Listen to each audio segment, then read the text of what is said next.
أعلن افتتاح The 8,991st meeting of the Security Council is called to order.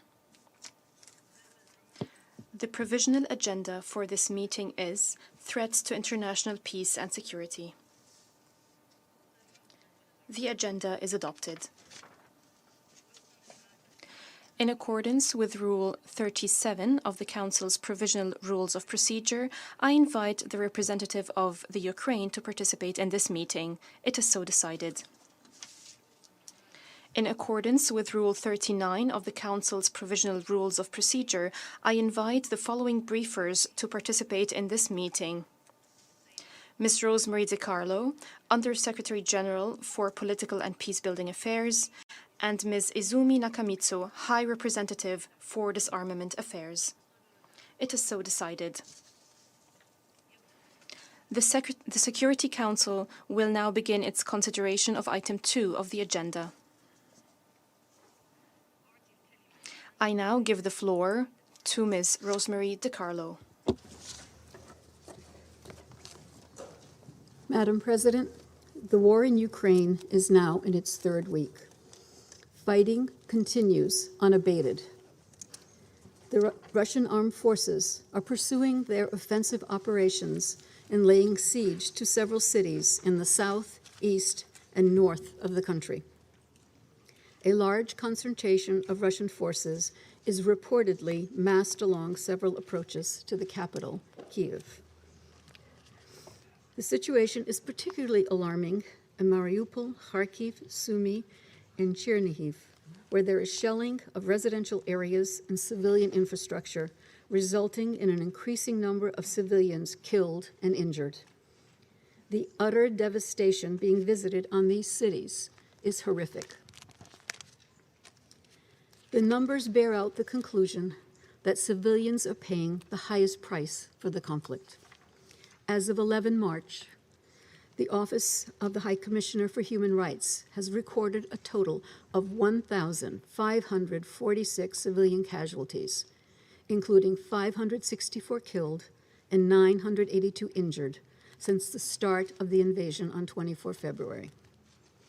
OHCHR believes the real casualty figures are likely considerably higher, as information from locations whose intense hostilities are ongoing has been delayed, and reports are still pending corroboration. Most of the recorded civilian casualties, which include children, have been caused by explosive weapons with a wide impact area, including heavy artillery and multi-launch rocket systems and missile and airstrikes. OHCHR has received credible reports of Russian forces using cluster munitions, including in populated areas. Indiscriminate attacks, including those using cluster munitions, which are of a nature to strike military objectives and civilians or civilian objects without distinction, are prohibited under international humanitarian law.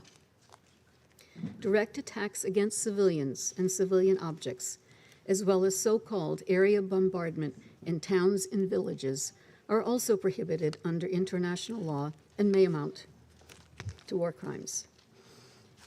As of 10 March, the World Health Organization has verified 26 attacks on health facilities, health workers, and ambulances, causing 12 deaths and 34 injuries. This includes the bombing of the Mariupol Maternity Hospital on 9 March. We condemn such attacks without reservation. They cause not only death and destruction, they also deprive people of urgently needed care and endanger more lives. We cannot emphasize it enough. The targeting of civilians, of residential buildings, hospitals, schools, kindergartens is inexcusable and intolerable. All alleged violations of international human law must be investigated and those found responsible held accountable. Madam President, millions of people in Ukraine need urgent assistance. This includes 2 million internally displaced people. We are scaling up humanitarian aid in areas where security permits. More than 500,000 people are now receiving assistance, including life-saving food, shelter, blankets, and medical supplies. The United Nations and our partners have developed operational plans to meet humanitarian needs where they are most acute. This work needs funding. Over $1.5 billion was pledged to the appeals last week. We are grateful for this generosity and encourage donors to release the funding quickly. Madam President, it is critical to urgently achieve a cessation of hostilities, to allow for the safe passage of civilians from besieged areas, and to ensure that life-saving humanitarian supplies can reach those who remain. On 9 March, over 51,000 people were reportedly evacuated through 5 out of 6 agreed-upon safe passages. These safe passages must continue. They should be implemented with clear principles and modalities. Civilians should be duly and timely informed of the possibility to leave the concerned areas and on a voluntary basis and in the direction they choose. To expand life-saving assistance and services to those most in need, humanitarian actors must also have safe, rapid, unimpeded, and sustained access to all areas.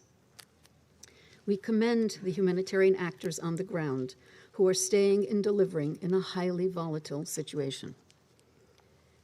Madam President, the number of refugees from Ukraine has reached 2.5 million people. These numbers continue increasing by the day. We also commend the countries that have kept their borders open to welcome and support refugees.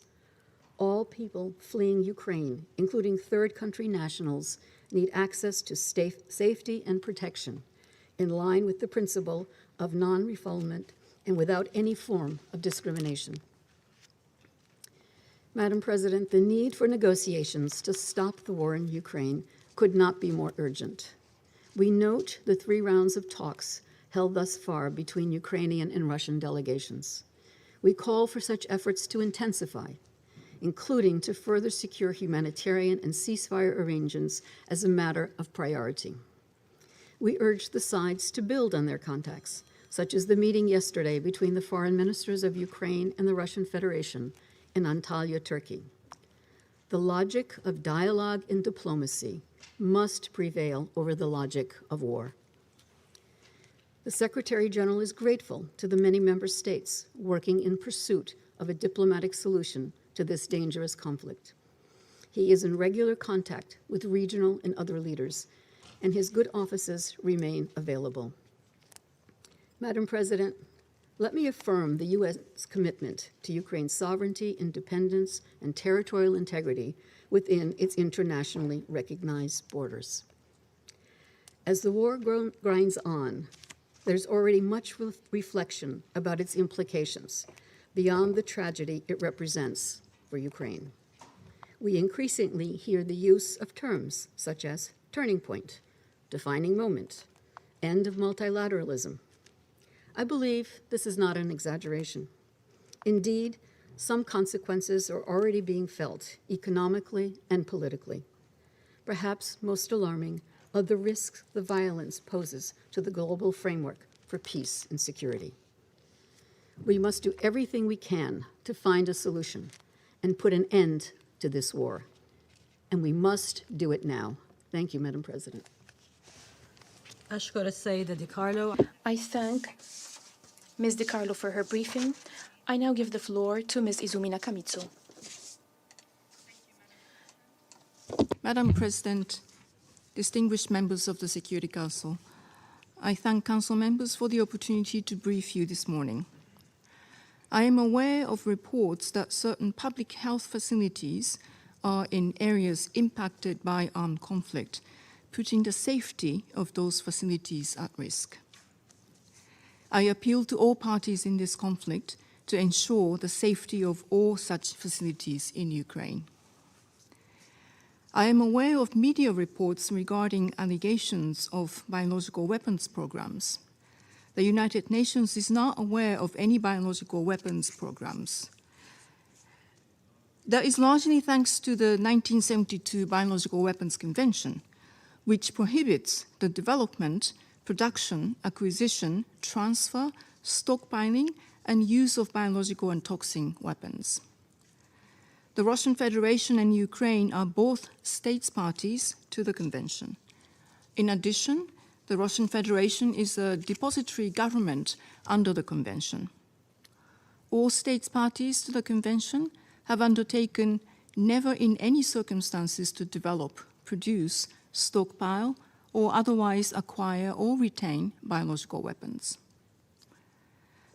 Biological weapons have been outlawed since the BWC entered into force in 1975. A total of 183 states have now joined the convention, and biological weapons are universally seen as being abhorrent and illegitimate. The BWC lacks a multilateral verification mechanism overseen by an independent organization such as the Organization for the Prohibition of Chemical Weapons. Therefore, assessing compliance with its obligations is a task for its states parties. Madam President, despite the lack of an international verification regime, the Biological Weapons Convention does, however, contain several measures to which concerned states parties can have recourse in order to address situations in which states parties have concerns or suspicions about the activities of their peers. For example, Article 5 of the Convention states that, and I quote, "The states parties to this convention undertake to consult one another and to cooperate in solving any problems which may arise in relation to the objective of or in the application of the provisions of this convention." End of quote.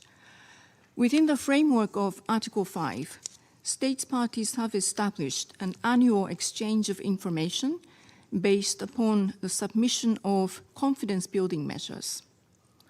States parties must declare information about relevant facilities and activities on their territory in order to prevent or reduce the occurrence of ambiguous doubts and suspicions between them.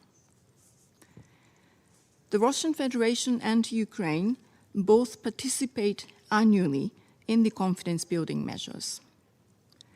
The annual reports submitted by the Russian Federation and Ukraine are available to all BWC states parties for the purposes of transparency and reassurance.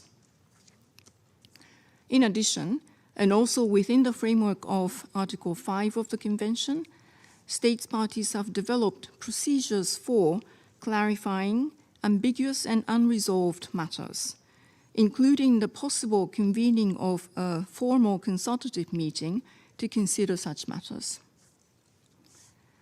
Article 6 of the Convention states that, and I quote, "Any state party to this convention which finds that any other state party is acting in breach of obligations deriving from the provisions of the convention may lodge a complaint with the Security Council. If agreed by the Security Council, an investigation on the basis of the complaint received could be initiated.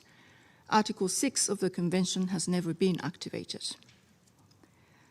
While these provisions have not been regularly used, they are nonetheless internationally agreed procedures that are available to be used to diffuse tensions and to address and resolve any concerns relating to compliance with obligations under the BWC in a multilateral setting. I would therefore encourage BWC states parties to consider making use of the available procedures for consultation and cooperation in order to resolve these issues. Madam President, distinguished members of the Security Council, situations such as this demonstrate the need to strengthen the BWC, to operationalize it, and to institutionalize it. I would therefore like to take this opportunity to encourage its states parties to come to the Convention's 9th Review Conference, scheduled to take place in Geneva later in 2022, committed to a series of overhaul of the Convention to ensure it is properly equipped and resourced to deal with the challenges ahead. Madam President, distinguished members of the Security Council, to conclude my statement, I would like to take this opportunity to address the worrying issue of the safety and security of nuclear power plants in Ukraine. An accident involving the nuclear facilities in Ukraine could have severe consequences for public health and environment, and all steps must be taken to avoid it. The possibility of an accident caused by failure to a reactor's power supply or the inability to provide regular maintenance is growing by the day.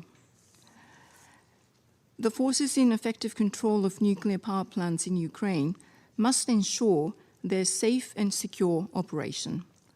I am extremely concerned that 4 of the International Atomic Energy Agency, IAEA's, 7 pillars of the safe and secure operations of facilities are reportedly not being implemented at Chernobyl and Zaporizhzhia.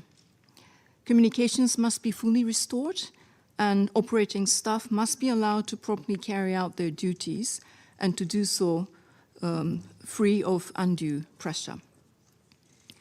I would like to echo the Secretary General's support for IAEA Director General Grossi's efforts to develop a framework to ensure the safety and security of Ukraine's facilities, and welcome the constructive meetings he held in Turkey on 10th of March with the foreign ministers of Ukraine and the Russian Federation. I thank you very much for your attention.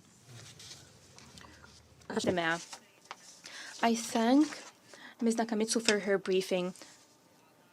I now give the floor to those council members who wish to make statements. I give the floor to the representative of the Russian Federation.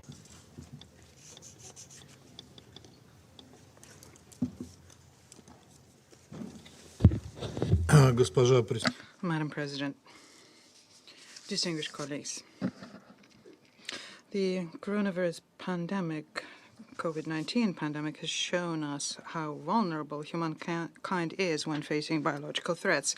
It has already taken and continues taking a huge number of human lives.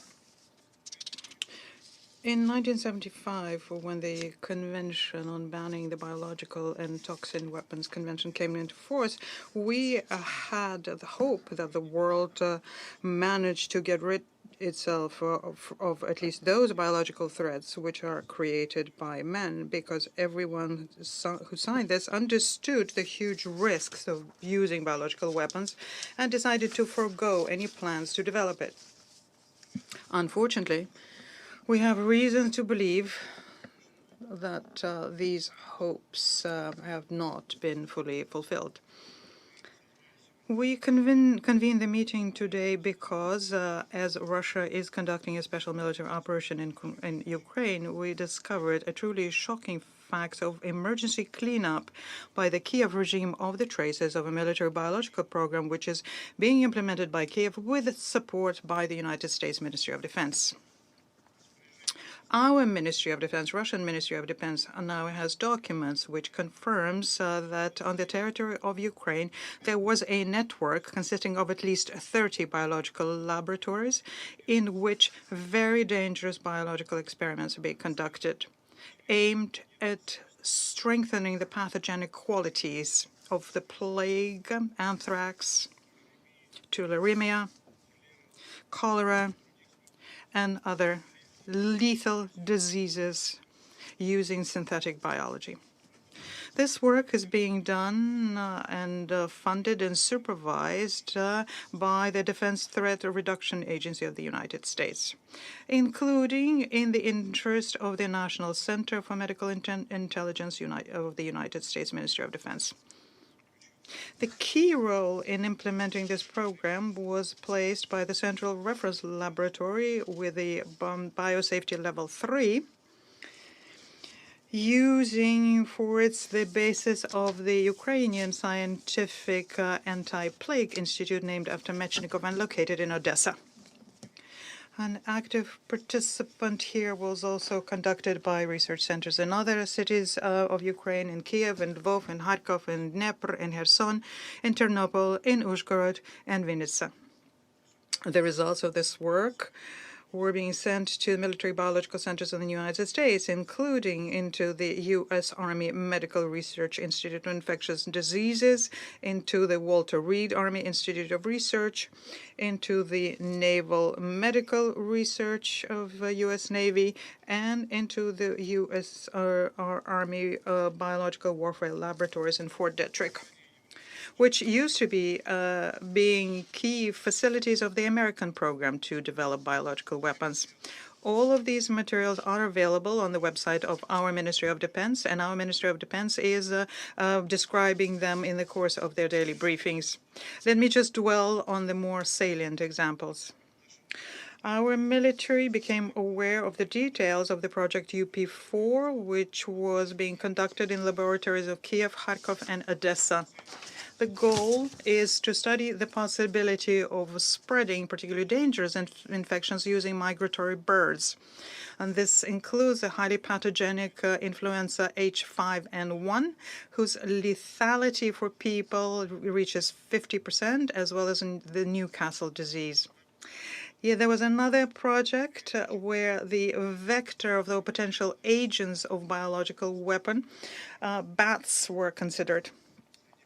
Amongst priority areas for study, they include the bacterial and viral pathogens that could spread from bats to people, such as plague, leptospirosis, and as well as filoviruses and coronaviruses. As can see from the project documents, the United States actively funded the biological projects in Ukraine. Experiments were being conducted to study the spread of dangerous diseases using ectoparasites such as lice and fleas. Even non-specialists understand that such experiments are one of the more reckless because they do not give you an opportunity to control how the situation is going to develop further. Similar studies using lice and fleas as agents were conducted in the 1940s by the infamous Squad 731 of the Japanese Army, whose members, by the way, found refuge in the United States and escaped justice. Ukraine has a unique geographical location. A whole number of migratory routes cross there for potential spreaders of disease, and many of them go through Russia and Eastern Europe. The research I just mentioned was conducted in the very heart of Eastern Europe and in immediate proximity of the Russian border. As the data we received shows us, the birds which were ringed and released as a result of bio-research in Kherson Zoo, they were caught in Ivanovo and Voronezh Oblast of the Russian Federation later. And the analysis of the materials shows that there was a transfer from biolaboratory in Kharkov abroad of about 140 containers with ectoparasites of bats. And we do not know what was the further fate of these dangerous materials and what a consequence is going to be of the fact that there was no international control there and they will simply dissolve quite probably over Europe. In any event, there is a very high risk that they will be stolen and used for terrorist purposes or that they will be sold on the black market. Using the pretext of curing for coronavirus, from Ukraine into the Walter Reed Institute in the United States, several thousand samples of blood serum of the people was taken, and most of them are of Slavic extraction. Everyone knows how careful people in the West are when it comes to transferring the biomaterials of Western nationals abroad. And there is reason for that, because in theory, bioagents can be created which can selectively target specific ethnic groups. At the same time, the activity of biological laboratories, who we notice have been active since 2014 and is and what is being implemented by the United States within the program of so-called reform of Ukrainian healthcare led to a uncontrolled growth in Ukraine when it comes to particularly dangerous and economically important infections. There is a growing number of German measles cases, diphtheria and tuberculosis. The cases of measles went up by a factor of more than 100. World Health Organization declared Ukraine a country with a high risk of an outbreak of poliomyelitis. There is also evidence to show that in Kharkov, where one of such laboratories is located, in January 2016, 20 Ukrainian soldiers died from the swine flu and 200 more were hospitalized. By March of the same year, in Ukraine, 364 people already died from swine flu. The outbreak of African swine fever in Ukraine have become a regular occurrence. In 2019, there was an outbreak of a disease which symptomatically is very close to plague. At the time when the military biological studies in the United States were removed because of danger to the people, the Kiev authorities basically agreed to make their country into an experimental platform and using their citizens as guinea pigs. These experiments with a potential risk for the entire country is something that went on for years. And we can see in this yet another confirmation of an extraordinary cynicism of Kiev's mentors who tell us all the time that they're very concerned by the fate of the Ukrainian people. If we are to believe what is being said by Reuters, and the WHO recommended that Ukraine should eliminate the particularly dangerous pathogens they have to make sure that they avoid leaks. Otherwise, this could lead to the spread of diseases amongst the population. And we don't know whether Kiev implemented that recommendation. The Ministry of Defense of ours has materials stating that all of the serious studies of high level of danger in biological laboratories in Ukraine were conducted under the leadership of specialists of the United States who had diplomatic immunity.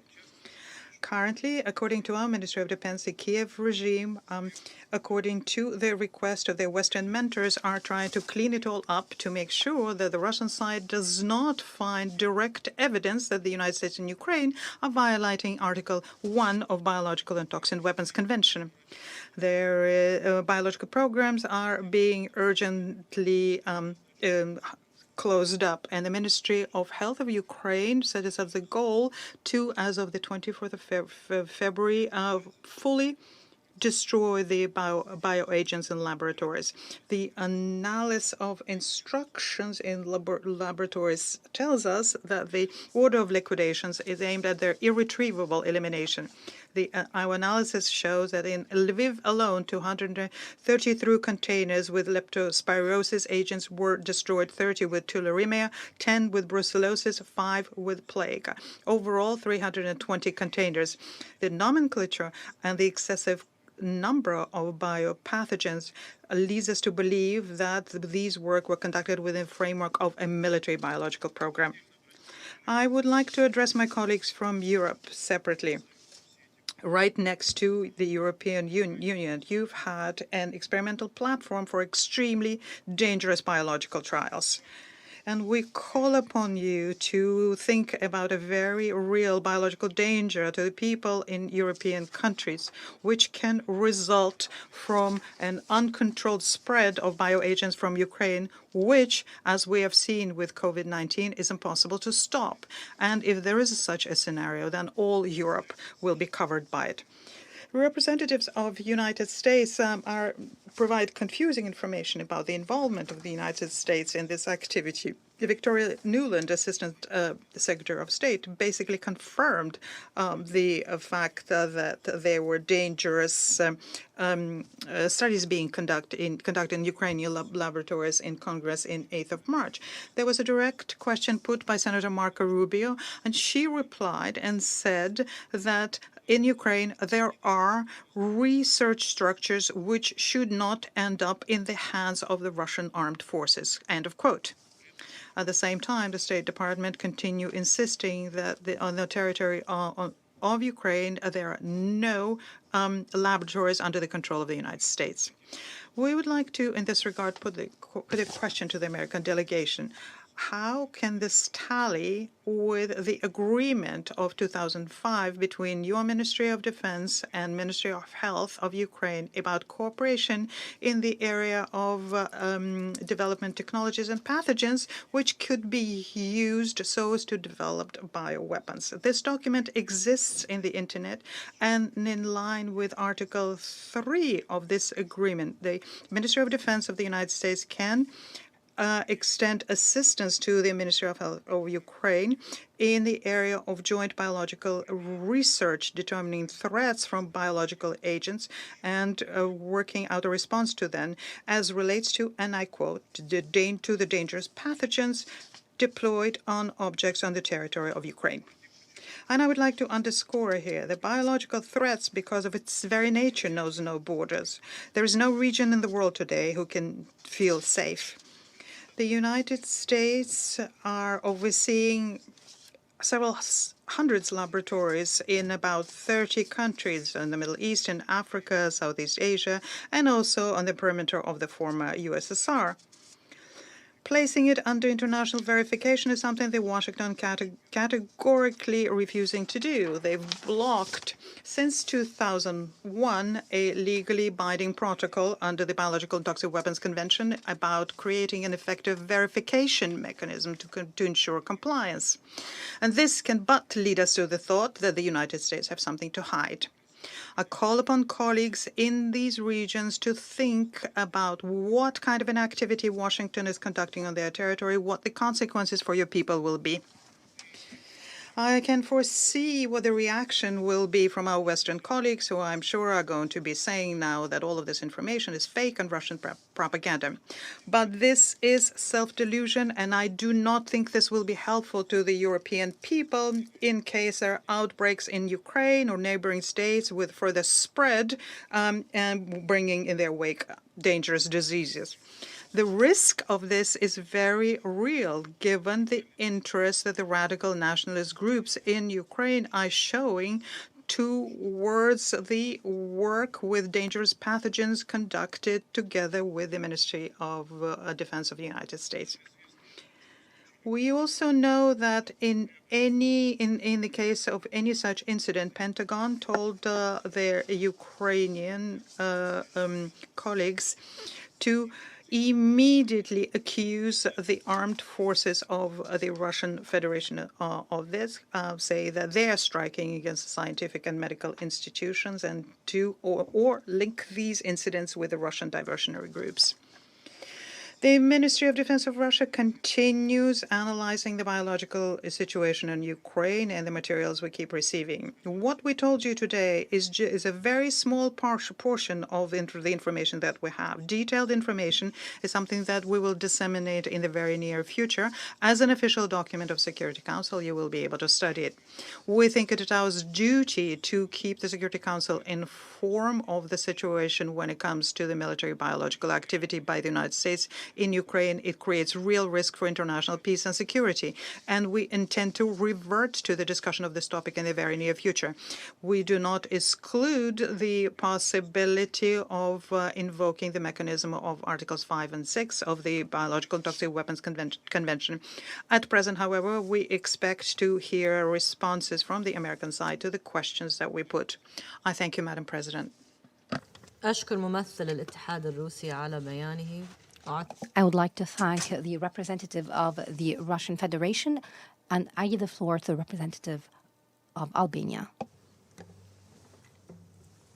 Thank you, Madam President.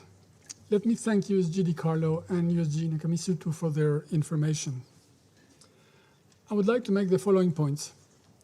First, we meet at the request of Russia following allegations on a possible program of development of biological weapons in Ukraine. We listened to their statement very carefully. Madam President, any issue regarding weapons of mass destruction should never be taken lightly. As we just heard from the USG, the United Nations is not aware of any of the alleged program inconsistent with international treaty obligations, including on chemical or biological weapons. We heard about health facilities in Ukraine. We have heard repeatedly also a firm rebuttal at the highest levels from both the US and Ukraine. Therefore, Russia's allegations are, in our opinion, part of the information warfare, false, unsubstantiated, part of the usual propaganda and the disinformation coming from Russia, conspiracy theories not worth our time. The Council should not be served with fantasies or story-eyed stories, but with proof, independently verified and corroborated. This is not the case. However regrettable all this is, it is hardly surprising since everything, absolutely everything we have been hearing from Russia regarding Ukraine has been false, fabricated, or distorted. These are all in the public space and do not deserve mentioning, but the real palme d'or goes to the Russian declaration just 2 days ago, according to which Russia has not attacked Ukraine. Well, as we saw last week, the UN General Assembly has a different account. In every other situation, everyone would have thought that this is a joke, except for the fact that this joke is destroying a country, is killing civilians, and is responsible for more than 2.5 million refugees and counting. That translates to 7,000 people per hour. Reportedly, this is also responsible for the death of several thousand Russian soldiers, but this is an issue for Russia and its people. All the more reasons for the immediate ceasefire and leave place to negotiations. Second, Madam President, Russia has a long and well-documented track record of using chemical weapons, including in attempted assassinations and in poisoning its own citizens, like the jailed opposition leader Alexei Navalny or the Skripals. Bellingcat reporting has been brilliantly able to make a direct and irrefutable link of the attempted deadly poisoning with GRU high officials.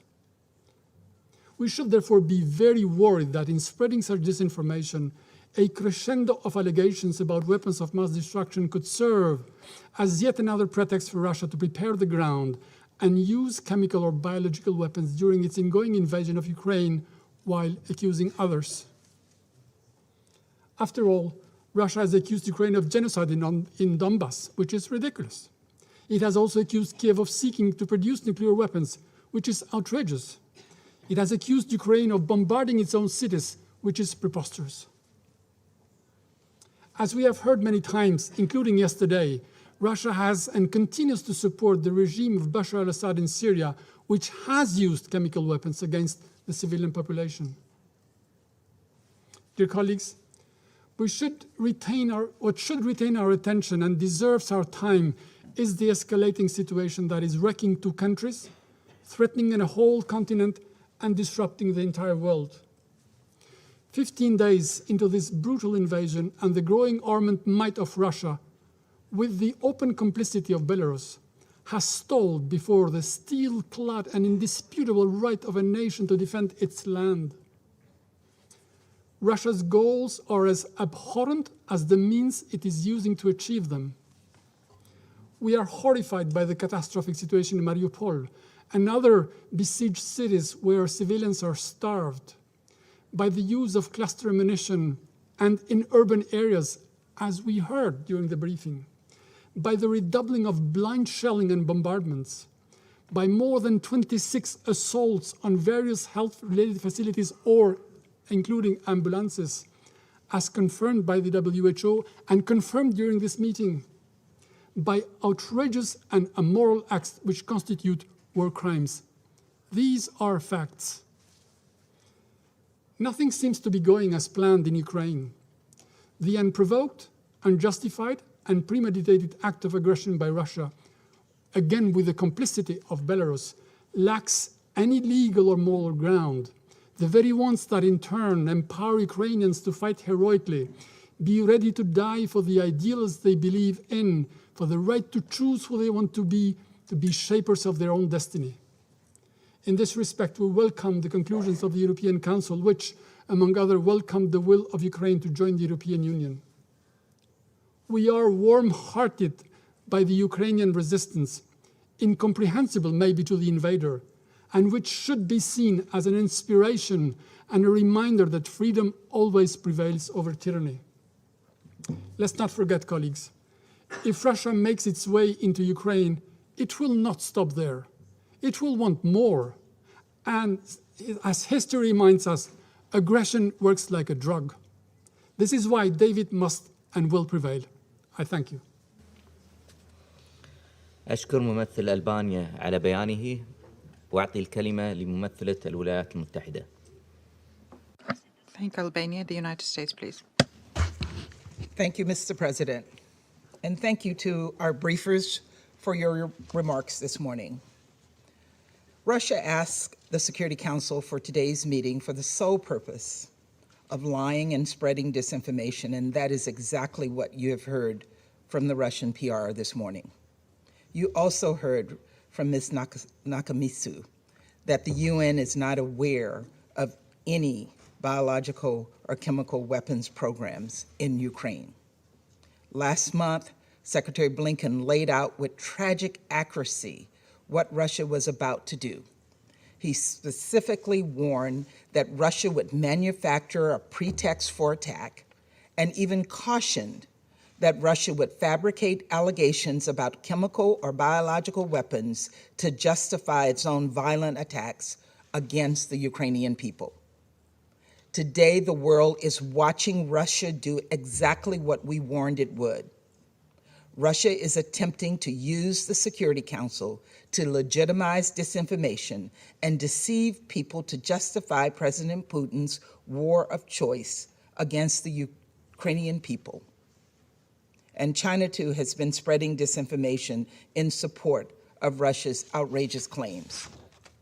I will say this once. Ukraine does not have a biological weapons program. There are no Ukrainian biological weapons laboratories supported by the United States, not near Russia's border or anywhere. So here are the facts.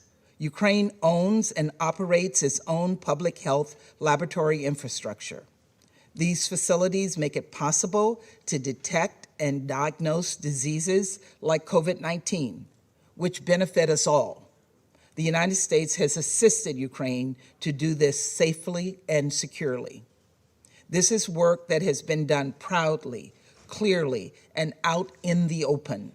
This work has everything to do with protecting the health of people. It has absolutely nothing to do with biological weapons. In fact, it is Russia that has long maintained a biological weapon program in violation of international law. It is Russia that has a well-documented history of using chemical weapons. It is Russia who is the aggressor here.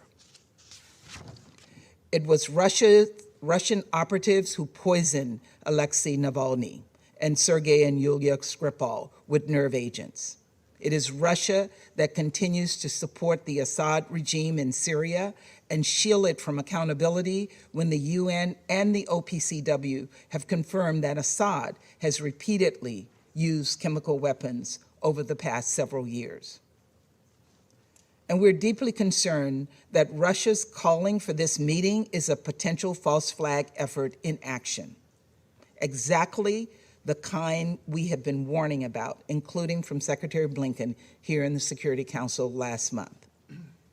Russia has a track record of falsely accusing other countries of the very violations that Russia itself is perpetrating. And given that, and consistent with our previous statements, we have serious concerns that Russia may be planning to use chemical or biological agents against the Ukrainian people. The intent behind these lies seem clear, and it is deeply troubling. We believe Russia could use chemical or biological agents for assassinations as part of a staged or false flag incident or to support tactical military operations. From the beginning, Our strategy to counter Russia's tactics has been to share what we know with the world transparently. And candidly, we have been right more than we'd like to. We're not going to let Russia get away with lying to the world or staining the integrity of the Security Council by using this forum as a venue for legitimizing Putin's violence. Russia has attacked homes, schools, orphanages, and hospitals. Russia has attacked civilian infrastructure, including water and sanitation facilities. Their forces are laying Ukrainian cities under siege.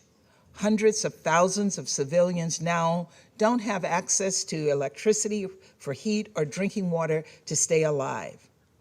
Russia is the aggressor here. And despite Russia's best efforts, the media and everyday Ukrainians are documenting this truth on the ground. Russia can't paint over the front page of the New York Times, which on Monday featured the bodies of a Ukrainian mother and her 2 children who died while trying to cross a bridge outside Kyiv in their attempt to flee to safety. Russia cannot cover up the work of AP News reporters who captured a doctor attempting to resuscitate an 18-month-old Kirill who died from Russian shelling in Mariupol. Russia cannot suppress the social media posts confirmed and amplified by CBS News that told the story of the 11-year-old Ukrainian boy who fled to Slovakia by himself with only a passport, a plastic bag, and a phone number scrawled on his hands. Russia cannot silence the Al Jazeera report of Russian soldiers terrorizing Ukrainian cities.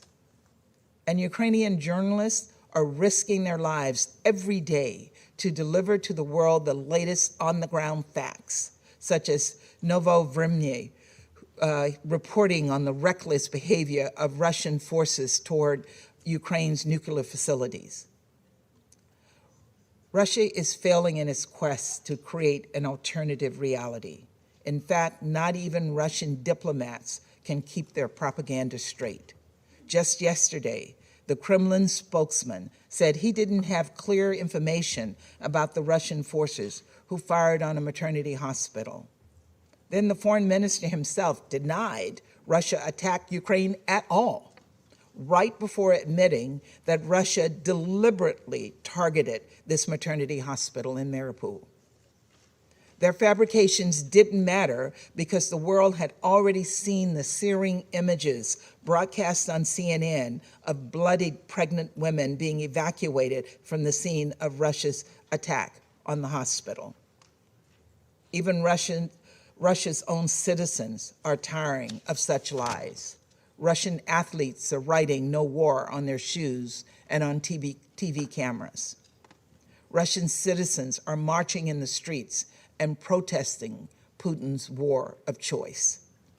And even Russian state TV pundits, Putin's own propaganda arm, have called for Putin to stop the military action. This is why we didn't object to holding today's meeting. Today's meeting has confirmed our predictions, revealed Russia's objectives to the world, and exposed Russia's lies for what they are, a malicious effort to cover for the atrocities being committed by Russia as part of their illegal and unprovoked attack on Ukraine. It is a page directly out of the Russian playbook, and it will not convince us one bit. The world is watching. Photographic and video evidence is mounting, and you will be held to account for your actions. We will not let atrocities slide. Unlike the Russian government, whose first instinct is to silence, we are confident that truth and transparency will prevail. We call on President Putin to end this unprovoked, unconscionable war against the Ukrainian people. Thank you. أشكر ممثلة الولايات المتحدة على بيانها. I thank the representative of the United States, and I now give the floor to the representative of France.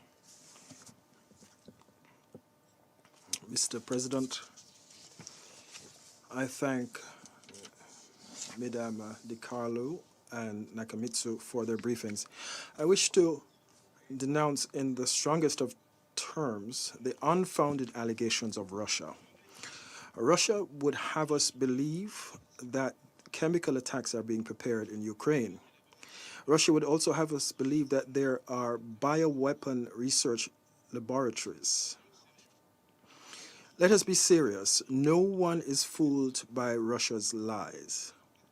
They are part of a cynical disinformation strategy and a smoke screen which Russia has used to make into a veritable weapon of war. We denounced these irresponsible provocations just a few days ago at the OPCW, along with 46 other states parties. Furthermore, this is not the first time that Russia is spreading lies to cause confusion, so fear, and more importantly, cover up its own responsibility. Let us remember the facts.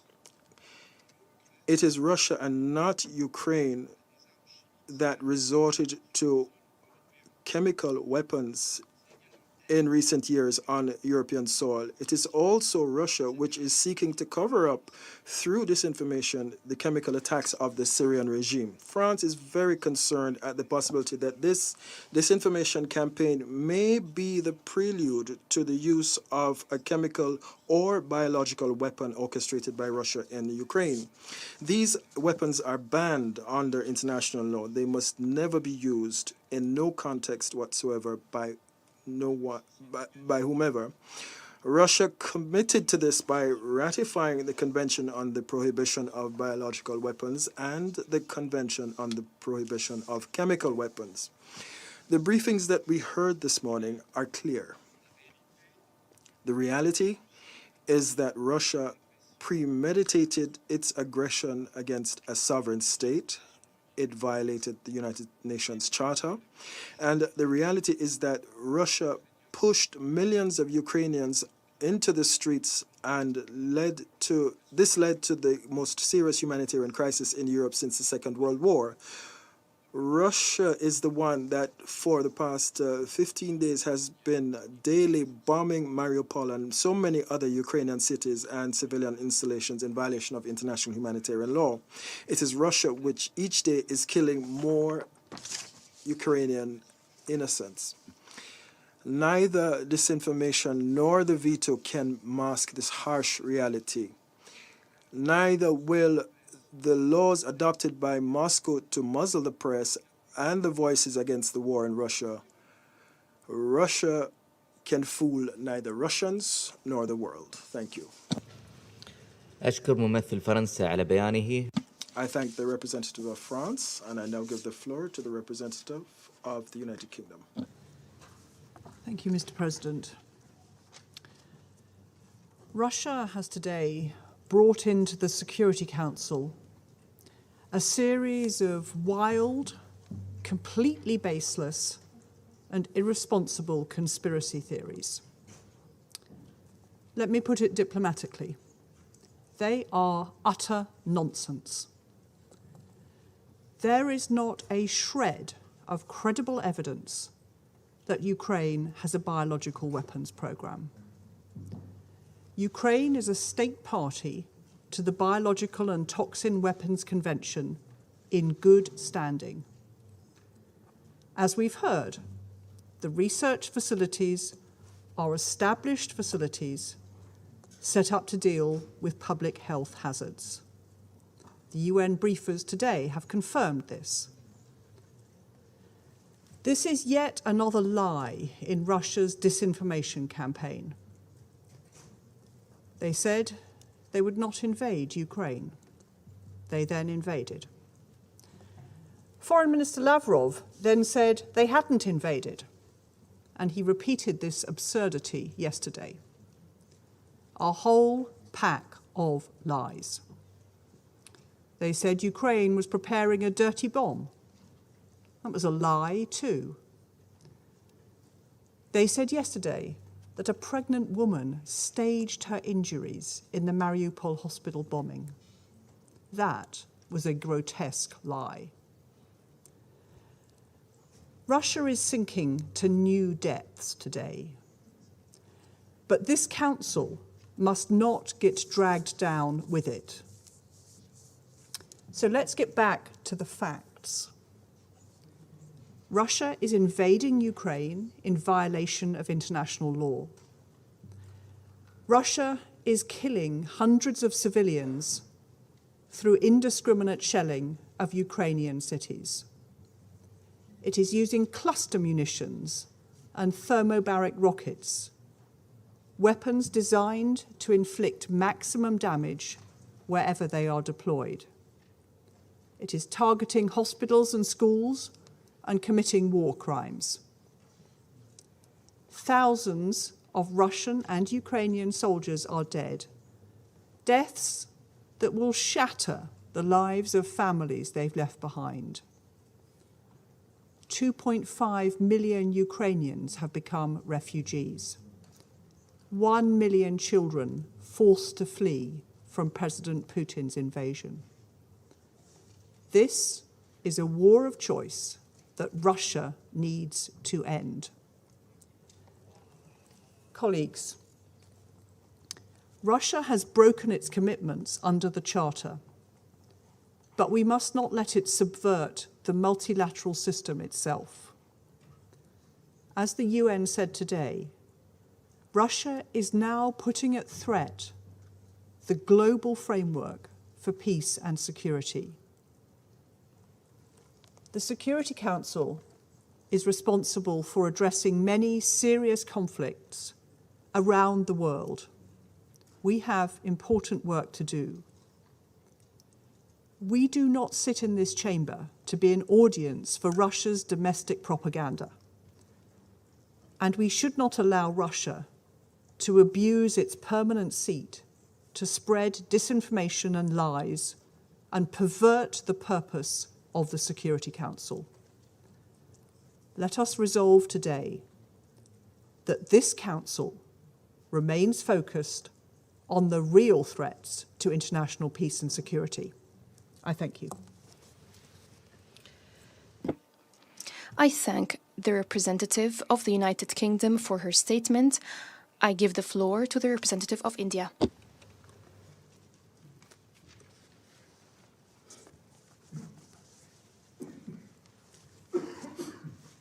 Thank you, Mr. President. I thank USG Nakamitsu and USG DiCarlo for their briefings. We have noted the recent statements by states and wider information regarding the biological activities relating to Ukraine. In this context, we would like to underline the importance attached by India to the Biological and Toxin Weapons Convention, BTWC, as a key global and non-discriminatory disarmament convention prohibiting an entire category of weapons of mass destruction. It is important to ensure full and effective implementation of the BTWC in letter and spirit. We also believe that any matters relating to obligations under the BTWC should be addressed as per the provisions of the convention and through consultation and cooperation between the parties concerned. Mr. President, we have repeatedly expressed serious concern over the ongoing situation in Ukraine. We sincerely hope that the ongoing direct negotiations between Russia and Ukraine would lead to cessation of hostilities. There is no other alternative except the path of diplomacy and dialogue. The dire humanitarian situation needs immediate and urgent attention. We once again call upon member states to adhere to the principles of the UN Charter and international law and respect the sovereignty and integrity of states. I thank you, Mr. President. I thank the representative of India for his statement. I now give the floor to the representative of Mexico.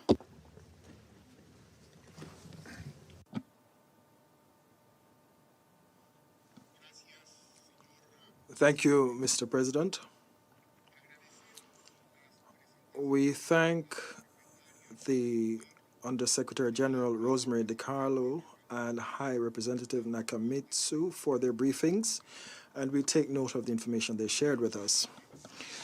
We also listened closely to the statement made by the Secretary General's spokesperson, whereby the World Health Organization has no knowledge of any activity from or by the Ukrainian government that would be contrary to its obligations under the Convention on Biological Weapons. This has been reiterated in this meeting by the High Representative. Mexico is committed to abiding by the Convention on the Prohibition of the Development, Production, and Stockpiling of Biological and Toxin Weapons. It is a fundamental treaty in the United Nations disarmament regime, and in the event of disputes must be settled using the mechanisms established by the Convention itself, where there is no external verification mechanism in place, as is the case for chemical weapons.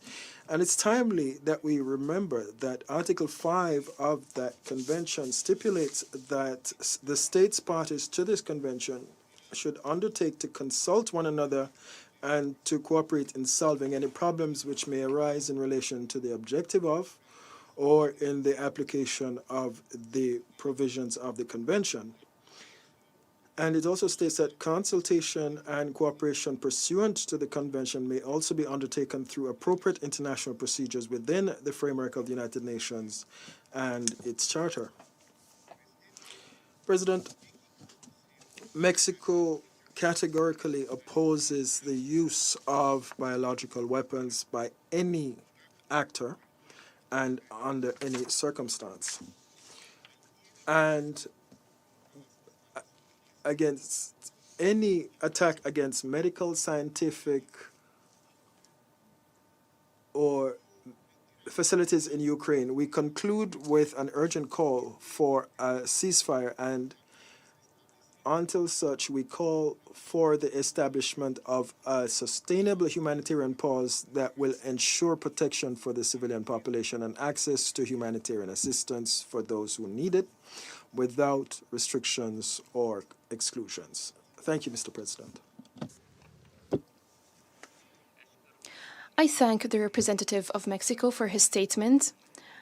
I now give the floor to the representative of Ghana. Thank you very much, Mr. President. And let me begin by thanking the High Representative for Disarmament Affairs, Isuzimi Nakamitsu, and the USG for Political and Peacebuilding Affairs, Rosemary DiCarlo, for their briefings to the Council this morning. I also welcome the participation in this meeting of the representative of Ukraine. Mr. President, Ghana has taken due and careful note of the briefings and the remarks of delegations that are spoken before us. We believe that on account of the information before us, a determination of Ukraine's biological programs can only be made after further assessment by relevant institutions, such as the World Health Organization, to establish the situation of the biological laboratories under consideration and the state of infectious disease research that were being undertaken therein. It is in this regard that we urge the parties to respect the call for an unconditional and immediate ceasefire and for the Russian Federation to withdraw all of its invading troops from the internationally recognized borders of Ukraine, bearing in mind the incalculable consequences that an accidental or deliberate release of chemical or biological agents in the conflict theater could have on the populations in and around Ukraine, but also on global stability and an already fragile security environment. The weaponization of chemical and biological agents in the war in Ukraine or anywhere else would be wrong, and that should not even be contemplated. As a state party to the Biological Weapons Convention, we believe that the call for a verification regime for the BWC continues to be valid, and that such an additional protocol could be done in a manner that is reasonable and sensible, especially in light of recent global developments, including the COVID-19 pandemic. Ghana remains deeply concerned about the escalation of military bombardments in several cities of Ukraine, which have given rise to a rapidly deteriorating humanitarian situation described by many as the worst in Europe since the end of the Second World War.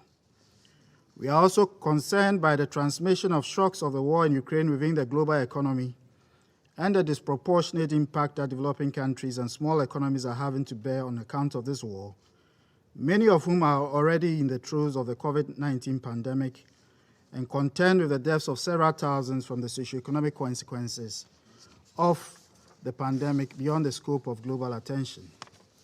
International solidarity is therefore important even as we maintain global cohesion and stability.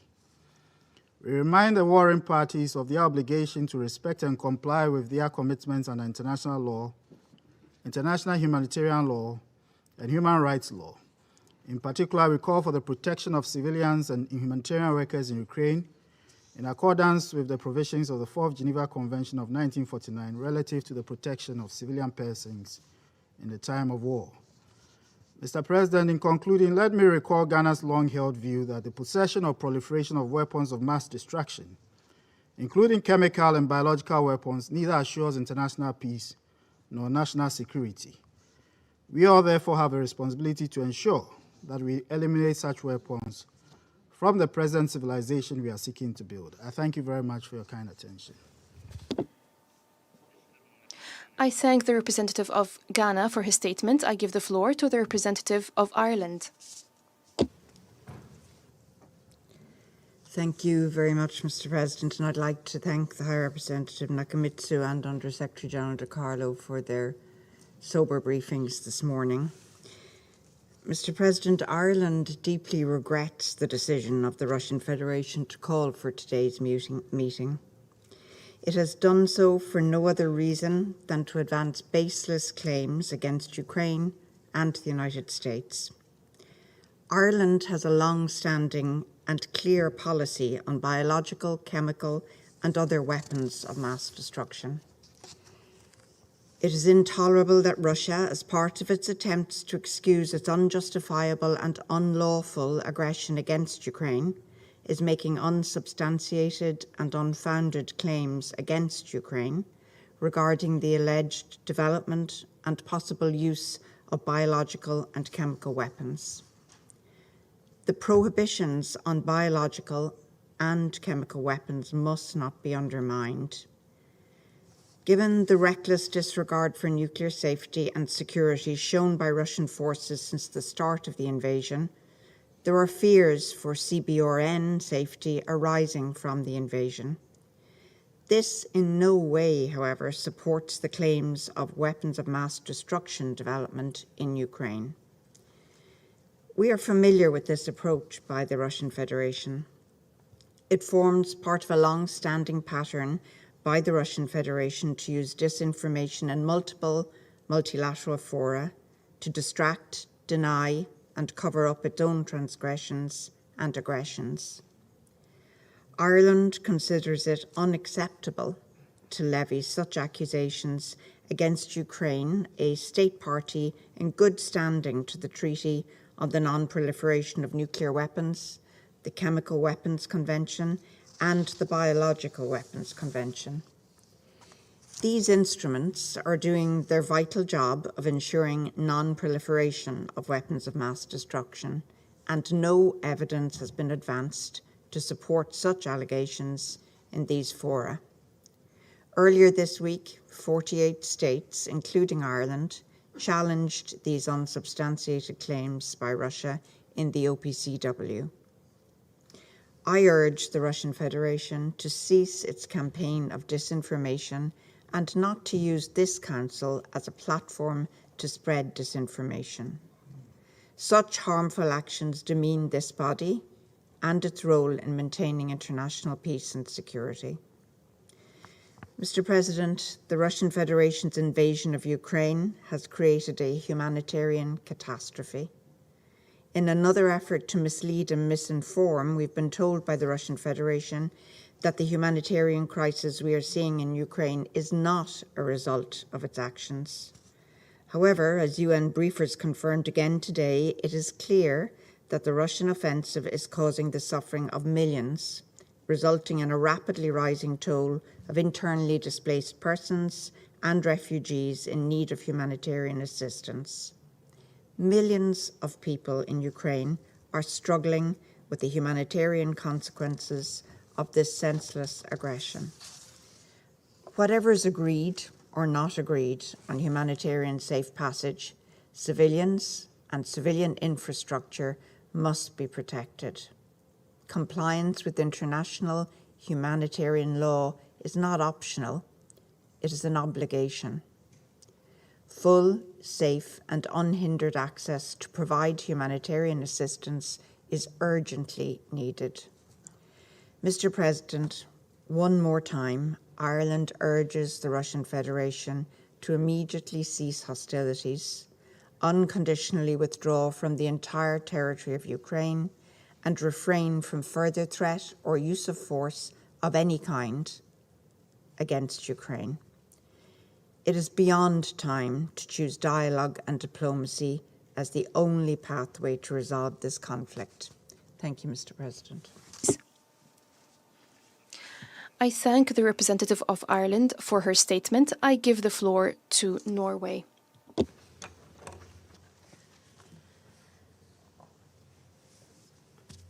Thank you, President. And I thank USG DiCarlo and High Representative Nakamitsu for their statements.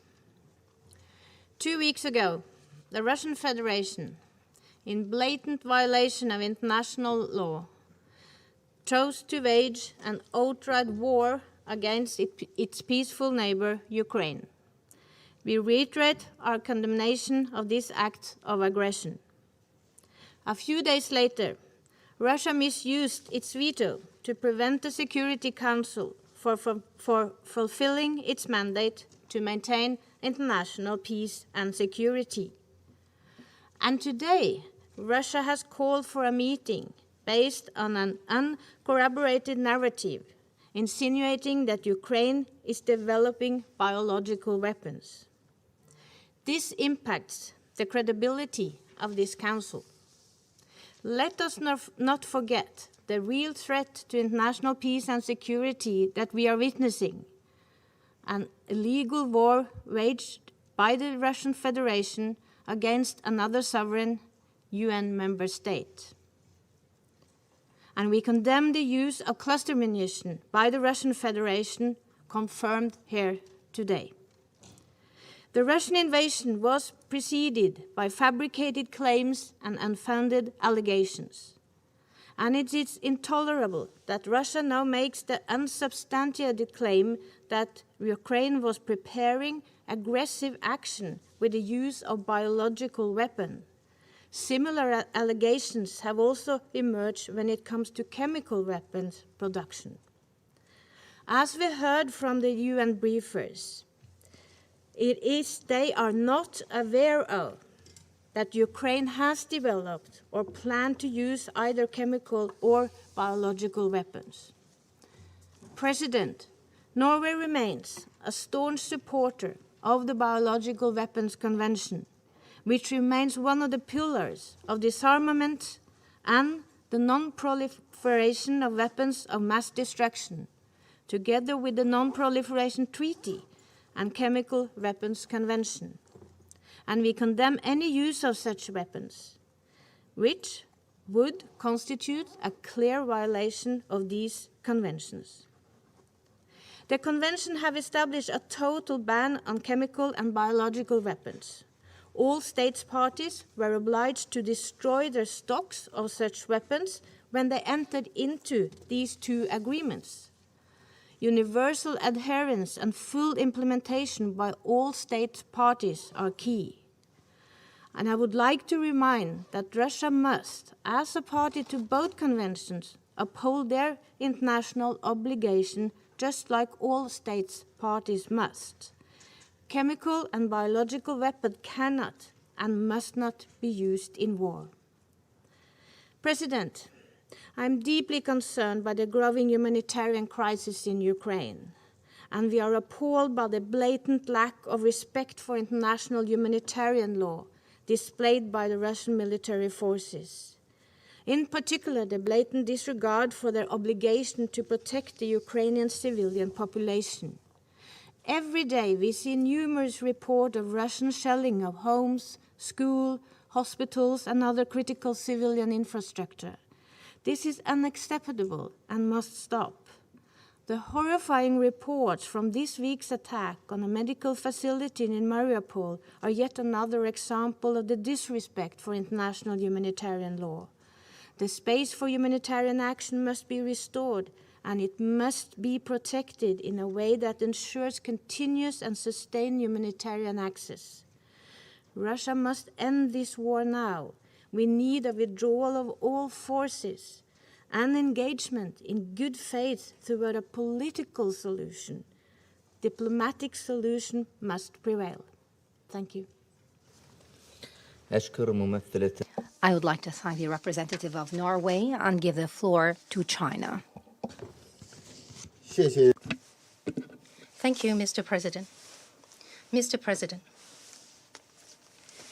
the situation in Ukraine is still rapidly evolving with growing complexity and sensitivity.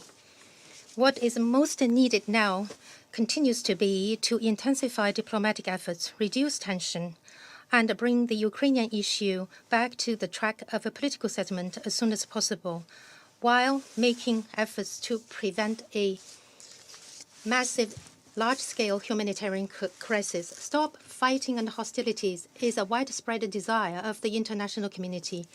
Peace negotiations are the only viable means to achieve that goal. Recently, Russia and Ukraine have held multiple rounds of direct talks, and the two foreign ministers held a high-level meeting yesterday. All these are positive steps towards achieving peace. The international community should continue to encourage and support Russia and Ukraine in their negotiations and create necessary environment and condition for such peace talks. China will continue to work with the international community and play its part in de-escalating the situation and seeking peace. Mr. President, China attaches great importance to biosafety and security and consistently stands for complete prohibition and a thorough destruction of all WMDs, including biological weapons, firmly opposes the development, possession, and use of biological and chemical weapons by any country and under any circumstances, and encourage those countries that have not yet destroyed their stockpiles of chemical weapons to do so as soon as possible. The purposes and the principles of the Biological Weapons Convention should be strictly upheld.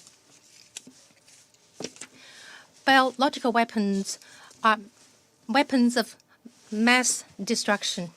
Any information and leads on biomilitary activities should trigger high attention from the international community. China has noted with concern relevant information released by Russia. To uphold the Biological Weapons Convention is an obligation for all state parties.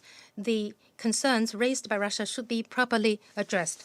China urges relevant parties to effectively implement their obligation under the convention, provide a comprehensive clarification, and accept a multilateral verification. We have taken note of the press report that WHO has advised to the Ukrainian government to destroy the pathogens located in those labs in order to prevent the spread of infectious diseases.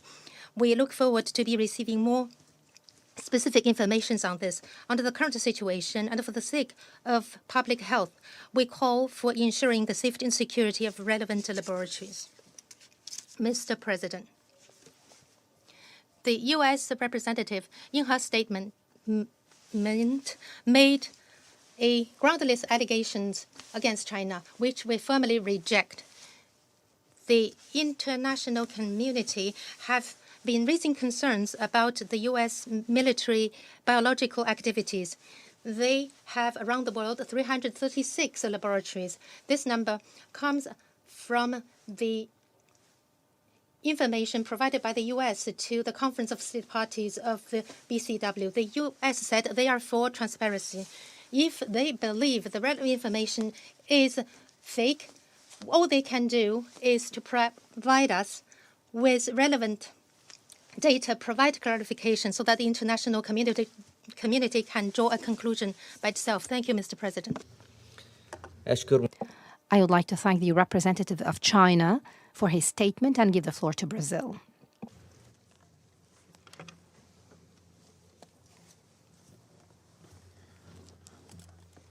Thank you, Mr. President. Mr. President, biological weapons were the first category of weapon of mass destruction to be subject to a comprehensive prohibition. The Biological Weapons Convention, BWC, adopted in 1972, binds all state parties to the obligation to, and I quote, never in any circumstances to develop, produce, stockpile, or otherwise acquire such weapons, end of quote. Brazil believes that any accusations regarding violations of the basic prohibitions set out by the BWC are extremely serious and, as such, must be thoroughly substantiated by solid evidence. Such evidence must be presented to and confirmed by an independent and impartial authority, as foreseen in Article 4 of the Biological Weapons Convention. It is unfortunate that such investigation mechanisms are not strong enough at the moment. Brazil also believes that legitimate scientific and technological research on biosafety and biosecurity should be kept distinct and separate from possible violations of the prohibition against the development and production of biological weapons if we wish to preserve the BWC regime. Research into new and dangerous pathogens should be subject to strict transparency mechanisms. Brazil has long favored the negotiation of a multilateral verification protocol as a complement to the BWC, with additional measures to guarantee protection and security against emerging biological threats. The situation before the Council today only reinforces the urgency and the necessity of such a mechanism. Brazil strongly condemns the use or threat of use of weapons of mass destruction, including biological and chemical weapons, anywhere, by anyone, under any circumstances. I thank you. I would like to thank the representative of Brazil for his statement and give the floor to the representative of Kenya. Thank you, Mr. President. I thank USG Mary DiCarlo and High Representative Nakamitsu for their briefings, and I welcome the participation of the representative of Ukraine. The conflict in Ukraine continues at unacceptable cost to the people of Ukraine and increasingly to the entire world as the prices of essential commodities rise sharply. Our hearts go to the families who have lost loved ones, as well as the millions of refugees and internally displaced persons. We are also gravely concerned that the armed conflict has not spared objects indispensable to the survival of civilian populations, including residential homes, health facilities, as well as power and water infrastructure. Mr. President, we have listened with deep concern to the serious allegations of the development of biological weapons in contravention of the Convention on the Prohibition of the Development, Production, and Stockpiling of Biological and Toxin Weapons. The Security Council, as mandated in the Biological Weapons Convention, is obliged to consider complaints brought forward by any state party to the Convention against the breach of this Convention. The Convention weighs the Security Council with the responsibility to consider whether to carry out an investigation. Should a state party formally lodge a complaint to trigger such a process, we must make the obvious observation that there would need to be a halt to the armed conflict to enable an investigation. That, Mr. President, would then bring us to precisely the same situation where we are in today, even as Ukraine and Russia's diplomats have just met in Antalya to explore an agreed basis for a ceasefire. We urge them to redouble their efforts and to make use of the willingness of many countries to lend their every assistance to their talks. Mr. President, the risks of this conflict broadening and escalating should be taken with extreme seriousness. Already, its effects are being experienced far outside Ukraine. The sanctions and counter-sanctions are threatening the world food supply, and rapid energy price increases will drive millions more people into poverty, even as they struggle to recover from COVID's impact. Humanity is teetering on the edge of a precipice.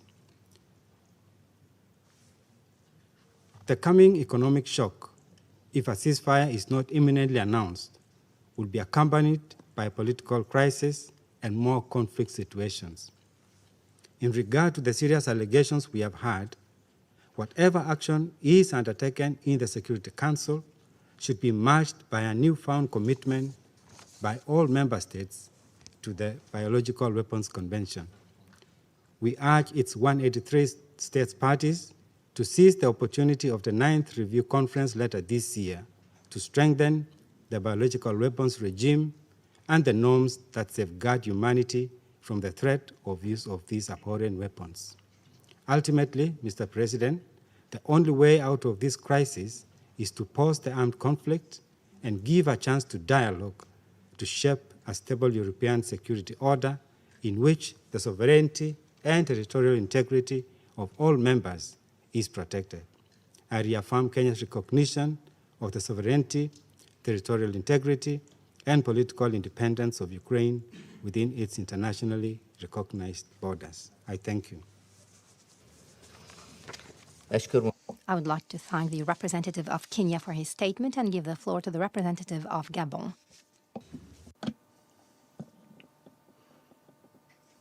Thank you, Mr. President. I'd like to thank the Undersecretary General, Madame De Carlo, and High Representative Nakamitsu for their briefings and the information they shared with us. And we also welcome our colleague from Ukraine to this meeting. We are holding this second meeting in a context marked by the risk of the use of weapons of mass destruction. Mr. President, the serious accusations volleyed on both sides by members around this table is making it clear that there is a persistent risk of the use of chemical weapons linked to the war in Ukraine, and this would not redound to the benefit of humanity. My country calls on the parties to abide strictly by the relevant provisions of the Convention on Biological Weapons, which formally prohibits the use of broad-spectrum weapons, as well as their development, manufacture, and stockpiling. As a member state of the Convention on the Prohibition of Biological Weapons, reaffirms its opposition to any use of any form of biological weapons, and we call on the belligerents to refrain from resorting to such weapons and to abide by international humanitarian law. Gabon reiterates its attachment to the peaceful settlement of the disputes between United Nations member states, and we call them to return to the negotiating table and to put an end to the suffering of civilians who are paying a heavy toll since the hostilities began. Sir, it is fundamental that this Council go beyond the logic of confrontation and condemnation, and to instead make sure that we focus on finding a credible solution so as to avoid a war that the consequences of which cannot be predicted. We must get on top of the situation. We must do so, and it urgently so, if we want to restore peace and security in Ukraine. We must offer a genuine alternative to the deafening language of weapons and threats of using non-conventional weapons. The Security Council cannot and should not be a place where we volley invective and reaffirm and entrench ourselves in our rival positions. We must more than ever return to our calling to find a way to settle conflicts and to emerge from crisis. Thank you. I would like to thank the representative of Gabon for his statement. The representative of the Russian Federation asked for the floor once again. The floor is to the Russian Federation. Thank you, Mr. President. Well, what conclusion could be drawn from the discussion we've had today? As we expected, our Western colleagues, first and foremost, neither one of them addressed the substance of the issue we put forward. When my American colleague was throwing thunderbolts and accused us, as we expected, of propaganda, two things came to mind. First of all, Russian saying, according to which a guilty mind is never at ease. The louder people are trying to shift the blame on us, the greater is our conviction that we hit the nail on the head when we're talking about their nefarious activity in Ukraine. Secondly, I remember another story which was mentioned many times and in many contexts about the container shown by the Colin Powell some time ago here in this room, which became the foundation for the United States going into Iraq, and which led to a huge level of suffering and victims and destruction, which then reverberated in the whole region, reverberated also in the form of a terrorist organization called ISIL.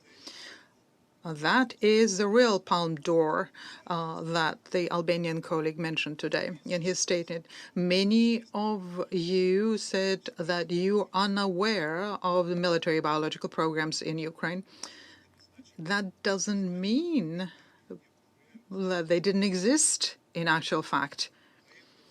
Military development is a secret enterprise, and those who are involved in that do not report to Ms. Nakamitsu about it. I also recall Iraq and Mosul, which were razed to the ground and buried under their rubble thousands of civilians, and this was done by the forces of the coalition headed by the United States. And the bodies remain there for several months. And I do not recall righteous ire on the part of the colleagues about this. We raised this issue many times, but this died and was buried, and people prefer not to recall that. But on the other hand, we hear every day about the atrocities of the Russian army attacks on hospitals, kindergartens, schools, maternity hospitals using cluster bombs, something that was refuted repeatedly by our Ministry of Defense. The maternity hospital number 1 in Mariupol has become the common parlance in this regard. Let me ask you this. Did you listen to what we said here in this room on Monday, 7th of March, when we said that the fighters, the radicals, converted that building into an attack base? This is something that we warned about even then. Apparently you don't listen or you don't hear what it is that we say.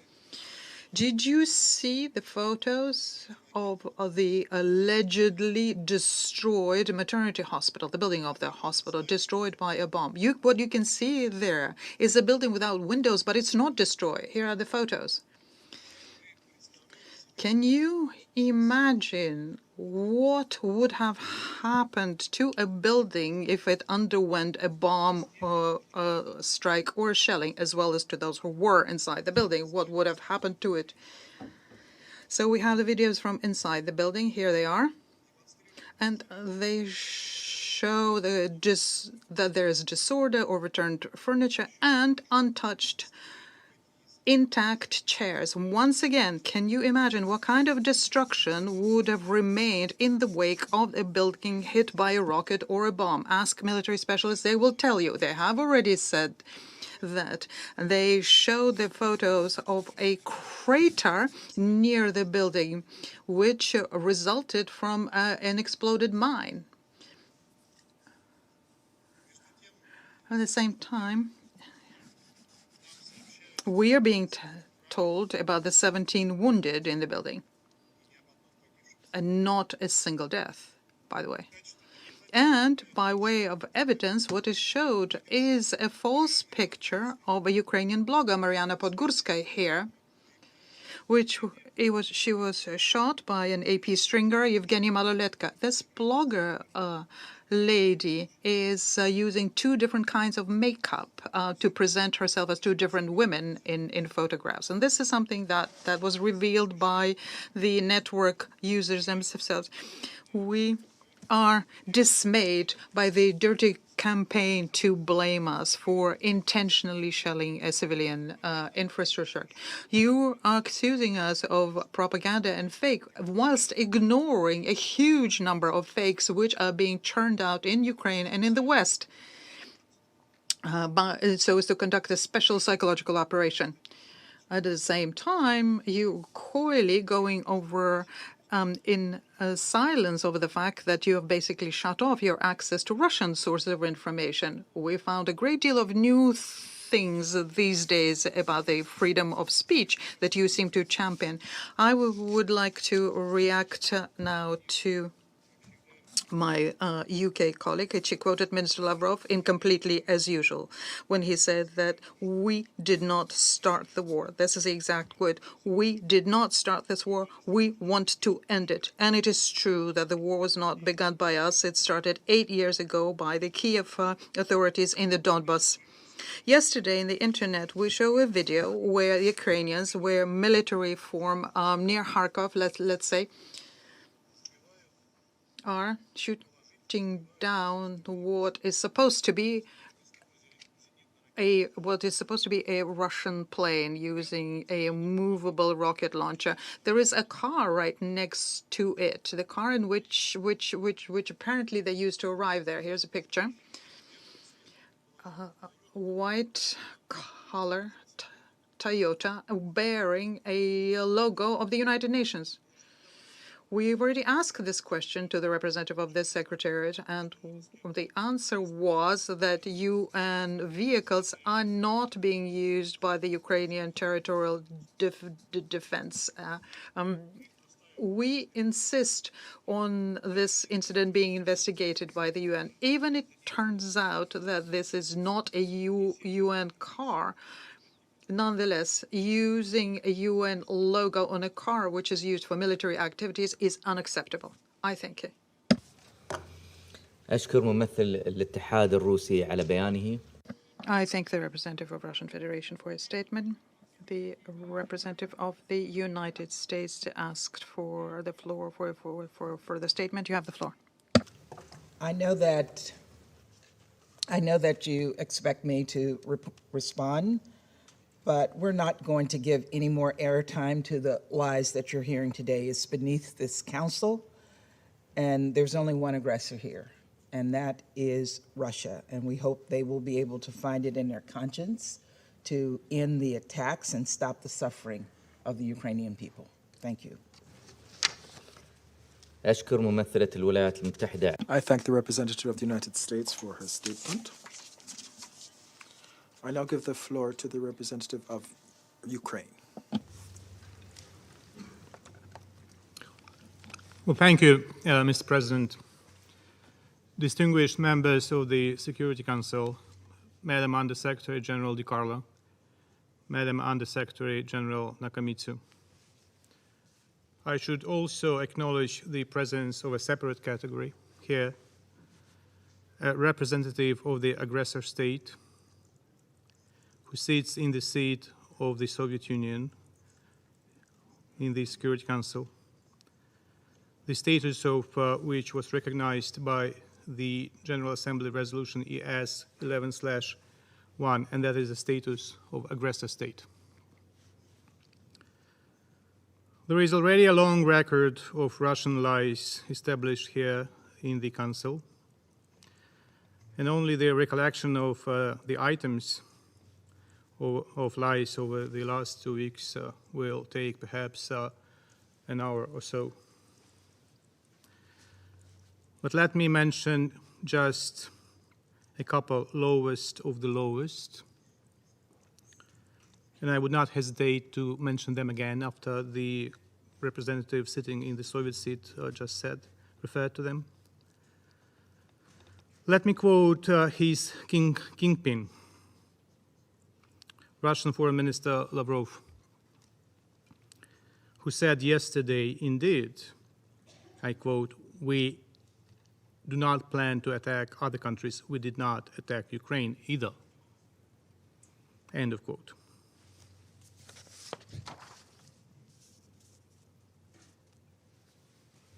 An outlet of the Russian lies, the Russian embassy in London, tweeted yesterday that a pregnant woman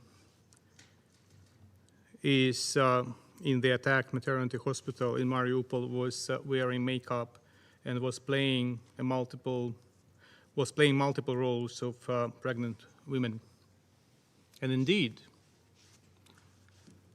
Moscow and the Russian ambassador here are struggling to get this story straight.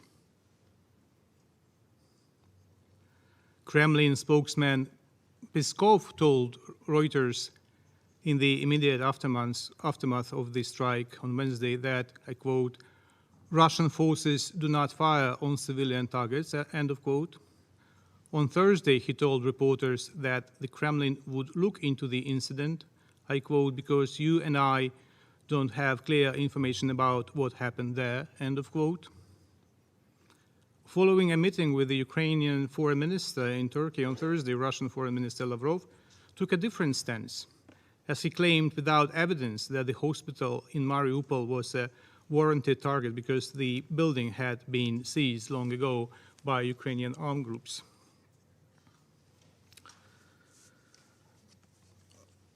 Let me share with you a very good news. Miss Mariana, the pregnant woman, gave birth to a healthy daughter last night. Her name is Veronica. Here she is with her father. No matter what the Russian lies are about herself, her family, and the incident. Mr. President, whatever the gentleman in the Soviet seat may say in reply is most probably useless. We need to hear directly from the mastermind of the war crimes committed so far. As we established that he was out of loop on many occasions, having no clue what was going on the ground. We know quite well that the manic obsession with which Putin fantasizes about non-existent biological or chemical weapons or hazards in Ukraine is very dangerous. It may actually point at Russia preparing another horrific false flag operation. So what else are you going to use against Ukraine? Cruise missiles, multiple rocket launchers, heavy aerial bombs? We have already experienced all of this. What is next? Ammonia, phosphorus? And what will be the next target? One more residential building? One more maternity hospital? One more school? or maybe one more cultural heritage site, Russian troops have already hit all these sites, all of them. By calling this meeting, the aggressor state has shot itself in foot once again. Ukraine runs a health system that is totally in full compliance with its international obligations and in full cooperation with all relevant international organizations. The rest is a bunch of insane delirium of Putin and his henchmen, including the Russian mission to the United Nations. Russia does not give a monkeys about safety of its own citizens, including thousands of decomposing bodies of Russian soldiers sent by Putin to Ukraine to this ongoing carnage. I regret that the Security Council is being now manipulated by the Russian Federation to promote such an insane delirium. It is an utmost disregard by the Russian Federation of the members of the Security Council. Finally, it is detrimental for the Council's credibility. What indeed has to be addressed by the Council are the war crimes and crimes against humanity that the Russian Federation commits on a daily basis since 24th of February, the day when the war in Europe unleashed by Russia started. Among the most recent examples that shocked the world, Russian airstrike that destroyed the maternity hospital that we already mentioned so many times today.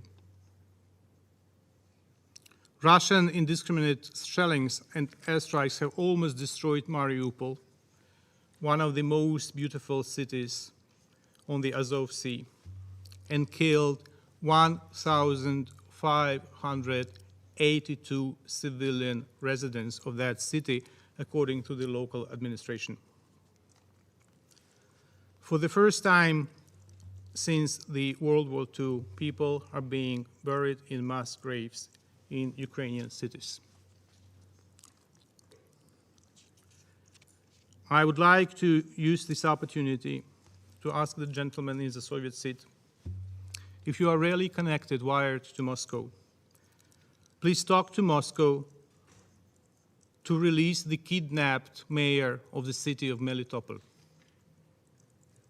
Please help us get him back from the arms of the invaders.